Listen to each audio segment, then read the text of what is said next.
Assalamualaikum warahmatullahi wabarakatuh.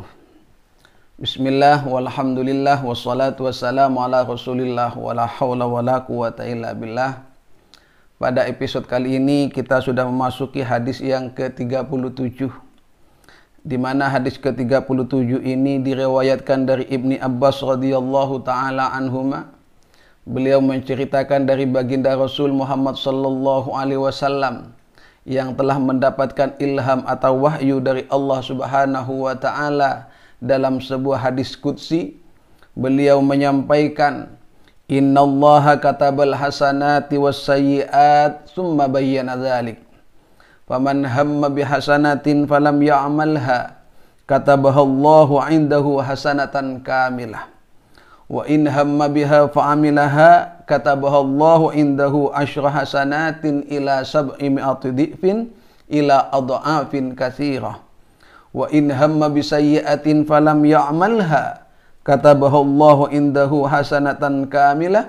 Wa in hamma biha fa'amilaha katabahallahu sayyi'atan wahidah. Rawahul Bukhari wa Muslim fi sahihihima. Dalam sebuah hadis qudsi, baginda Rasul menyampaikan, innallaha katabal hasanati was sayyiat. Allah Subhanahu wa taala telah menetapkan suatu kebaikan dan keburukan. Summa bayyana dzalik, kemudian Allah memberikan penjelasan.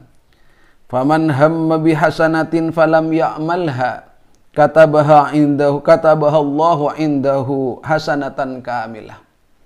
Barang siapa yang menginginkan atau berniat melaksanakan suatu kebaikan, tetapi dia belum mampu melakukannya, katabahallahu indahu hasanatan kamilah, maka Allah Subhanahu wa taala telah mencatatkan kepada orang tersebut sebuah kebaikan yang sempurna.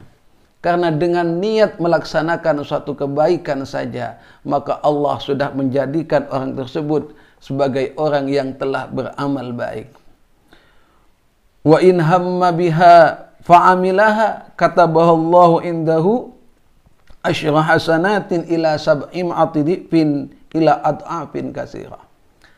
Dan barang siapa yang berniat menginginkan suatu kebaikan, berniat untuk beramal baik, fa'amilaha, dan dia melaksanakan keinginan tersebut, melaksanakan niat tersebut, katabahallahu indahu asyra hasanatin, maka orang tersebut akan dicatat oleh Allah Subhanahu wa taala dengan melakukan 10 kebaikan.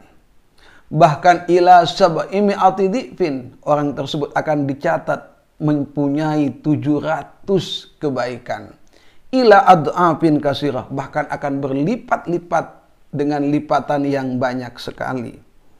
Wa in hamma bisayyi'atin falam ya'malha katabahallahu indahu hasanatan kamilah.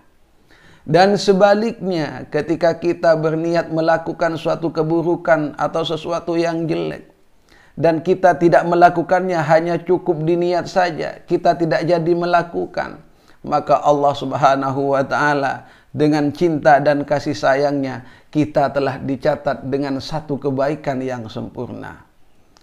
Dan selanjutnya, wa in hamma biha fa'amilaha, barang siapa yang menginginkan untuk melakukan suatu keburukan, dan fa'amilaha, dan ia betul-betul melakukannya, katabahallahu sayyi'atan wahidah, maka Allah akan mencatatnya dengan melakukan satu keburukan.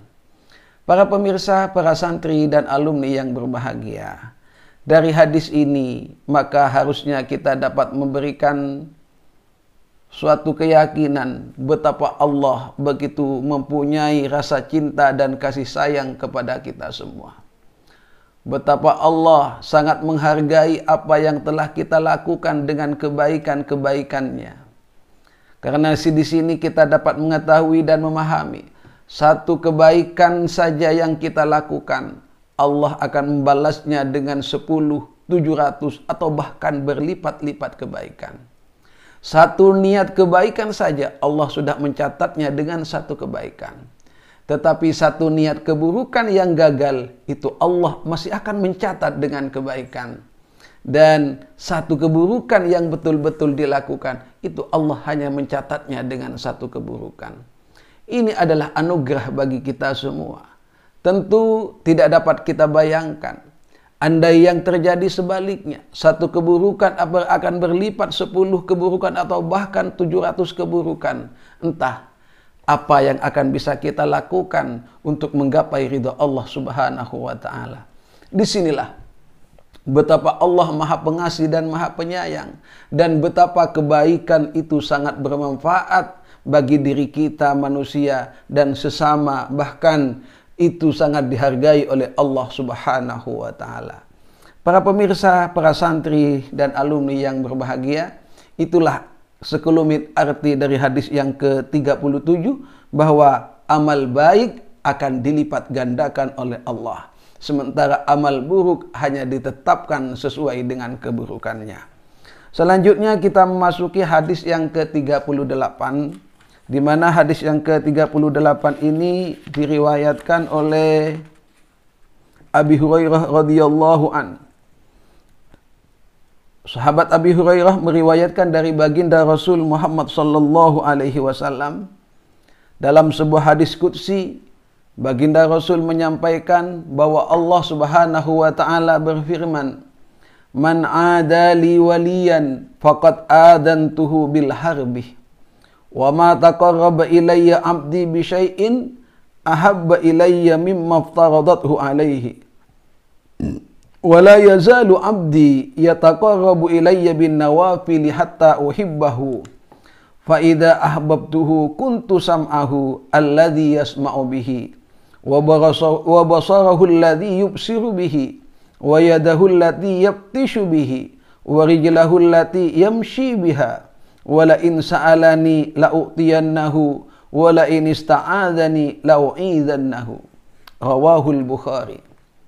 Dalam sebuah hadis qudsi, Allah Subhanahu wa taala menyampaikan, "Man adali waliyan faqad adantuhu bil harbi." Barang siapa yang memusuhi wali-waliku, yaitu orang-orang yang menjalankan syariat Allah, melaksanakan perintah Allah dan menjauhi larangannya, itulah wali-wali Allah. Man adali waliyan, barang siapa yang memusuhi wali-waliku, faqad adantuhu bil harbi, maka aku telah menyatakan perang dengannya. Dalam kata lain, jangan sampai di antara kita memusuhi orang-orang soleh, orang-orang yang dekat kepada Allah, orang-orang yang senantiasa menjalankan perintah Allah, orang-orang yang dalam hatinya, dalam kehidupannya hanya dipersembahkan kepada Allah. Karena sekali kita memusuhi mereka-mereka yang kesemuanya adalah wali-wali Allah ini, maka Allah Subhanahu wa taala telah menyatakan faqad adantuhu bil harbi, maka aku telah menetapkan untuk berperang dengannya. Dalam arti Allah sangatlah tidak terima ketika kita semua memusuhi para wali-walinya. Kemudian wa ma taqarraba ilayya 'abdi bi syai'in ahabba ilayya mimma aftaradatuhu alaihi. Tidaklah seseorang hamba yang mendekat kepadaku itu lebih aku cintai daripada karena mereka telah melakukan apa yang telah aku wajibkan kepadanya. Dari hadis ini menjelaskan bahwa yang paling utama yang harus kita lakukan di dunia ini adalah melaksanakan apa yang telah diwajibkan oleh Allah. Karena Allah telah menyatakan ahabba ilayya mimma aftaradtuhu alaihi. Tidaklah lebih aku cintai dari semua pendekatan-pendekatan yang dilakukan oleh hambaku kepadaku, melebihi dari sesuatu yang telah aku wajibkan kepadanya, yang telah dikerjakan olehnya. Itulah pernyataan Allah. Jadi dalam kata lain, marilah kita laksanakan, kita tunaikan semua yang telah diperintahkan oleh Allah, semua yang telah diwajibkan oleh Allah. Karena sesuatu yang wajib itu tetap akan lebih utama daripada yang sunnah. Namun demikian bukan berarti kita semua meninggalkan sesuatu yang sunnah. Karena memang prioritas itu selalu ada. Jangan pernah kita mendahulukan yang sunnah sementara kita meninggalkan yang wajib. Ada istilah, jangan sampai kita misalnya melakukan sholat duha sementara kita tidak melakukan sholat subuh. Orang Madura punya istilah, muang tompeng milai buter. Itulah ketika seseorang tidak melakukan sebuah kewajiban. Namun demikian sekali lagi, hal yang sunnah bukanlah sesuatu yang tidak berharga di sisi Allah. Makanya dalam lanjutan hadis ini Allah berfirman, "Wala yazalu 'abdi yataqarrabu ilayya binawafil hatta uhibbahu." Dan lebih daripada itu, hamba-hambaku ini terus mendekat kepadaku dengan sesuatu yang sunnah, hatta uhibbahu, hingga akhirnya aku pun mencintainya atau aku jatuh cinta kepada orang-orang yang selalu mendekat kepadaku selain dengan yang wajib, juga mendekat dengan sunnah. Fa idza ahbabtuhu kuntu sam'ahu alladhi yasma'u bihi wa basarahu alladhi yubsiru bihi wa yadahu allati yabtishu bihi wa rijlahu allati yamshi biha. Ketika aku sudah mencintai hamba-hambaku, kata Allah, kuntu sam'ahu alladhi yasma'u bihi, maka aku akan menjadi pendengarannya di mana ia akan mendengar.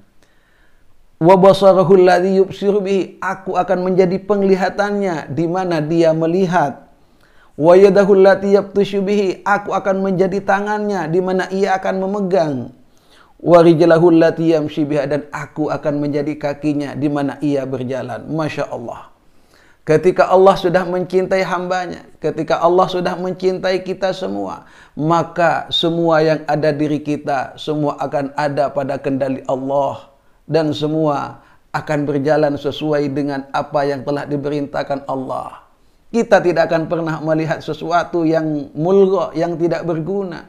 Karena ketika Allah mencintai kita, maka Allah akan menjadi mata kita. Sehingga secara otomatis apapun yang kita lihat adalah sesuatu yang bermanfaat. Masya Allah. Kemudian wala in sa'alani la'utiyannahu wala in ista'adani la'u'idannahu. Ketika aku sudah mencintai hambaku, kata Allah, wala in sa'alani la'utiyannahu, kalau mereka meminta kepadaku, la'utiyannahu, aku akan memberinya. Wala in ista'adani la'u'idannahu, kalau mereka meminta pertolongan, meminta agar dijauhkan dari sesuatu tersebut, la'u'idannahu, maka aku akan menjaganya. Masya Allah. Mudah-mudahan kita semua akan menjadi orang-orang yang dicintai oleh Allah Subhanahu wa ta'ala. Walaupun dengan secara sadar mungkin kita juga mengakui apakah mungkin diri kita termasuk orang-orang yang dicintai oleh Allah. Tapi dengan kehendaknya tidak ada sesuatu yang tidak mungkin. Selama masih terbesit dalam diri kita dan keinginan kita agar kita menjadi orang yang baik dan orang yang berperilaku baik, orang yang beramal baik, dengan melaksanakan perintah Allah yang wajib, ditambah pula dengan yang sunnah, maka bukan tidak mungkin kita semua juga akan menjadi hamba-hamba yang dicintai oleh Allah Subhanahu wa ta'ala, di mana pendengaran kita adalah pendengaran Allah, penglihatan kita penglihatan Allah, dan semua permintaan kita adalah akan diijabahi oleh Allah. Dan semua yang kita takutkan senantiasa akan dilindungi oleh Allah. Amin ya rabbal alamin. Mudah-mudahan kita semua termasuk dari golongan orang-orang yang dicintai oleh Allah Subhanahu wa ta'ala. Amin ya rabbal alamin. Para pemirsa, para santri dan alumni yang berbahagia, demikian yang bisa saya sampaikan pada kesempatan kali ini. Mudah-mudahan besar manfaatnya kepada kita semua, agar kita semua terus berlomba-lomba untuk melaksanakan suatu kebaikan dan menjadi hamba-hamba Allah yang dicintainya. Amin ya rabbal alamin. Sekian, kurang lebihnya mohon maaf. Wassalamualaikum warahmatullahi wabarakatuh.